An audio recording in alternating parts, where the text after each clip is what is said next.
Tips and tricks for oily skin.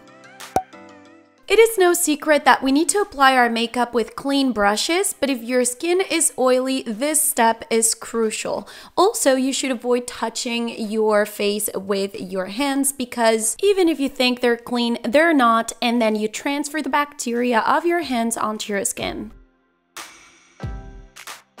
In the morning, I would avoid using products that are too harsh on your skin, and I would go just for some micellar water or something that would be gentle and refreshing. Next up, I would apply some light moisturizer or gel. Try to stay away from moisturizers that are too thick in consistency or too creamy. Oh, and make sure to let it dry before applying your makeup. As for your nighttime routine, I would suggest using some sort of antiseptic soap, and that way you're making sure you're killing the active bacteria in your skin. I would advise against the use of cleansing creams, makeup wipes, and two-phase makeup removers, basically because they could make your skin feel greasy, and that's something you don't need.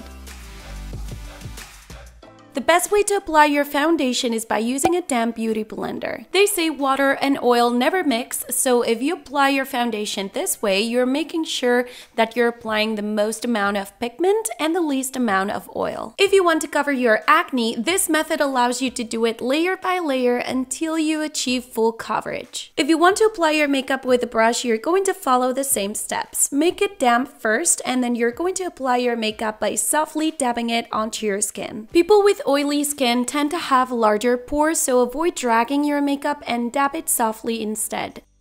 Certain foundations can be too greasy for oily skin, and you should stay away from those that contain alcohol and certain oils. So in order to know if a foundation suits you or not, you should use some blotting paper, pour some foundation onto it, and let it sit for a few minutes.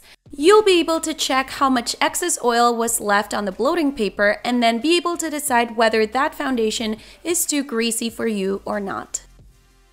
Sun exposure can also be a major cause of excess oil production in your skin, so it's very important that you use the right SPF when going out into the sun. Make sure you buy one that's oil-free and anti-shine because these ones are typically best suited for oily skin. Translucent powder is your best friend because it's going to help you mattify your skin. If you don't own an eye primer, you can use a little bit of concealer and translucent powder on top. It works just as well. Something that works really well on oily skin is milk of magnesia. You can use this as a mask on its own. You can also use it as a primer for your makeup, or you can use it to set your makeup by applying a little bit onto a cotton pad and patting it softly onto your skin. Well, that's it for today's video. If you liked it, give it a thumbs up and leave your comments down below. Don't forget to subscribe to my channels and follow me on Facebook, Twitter, Instagram, and on my website www.patryjordan.com. Share the love with your friends and see you soon.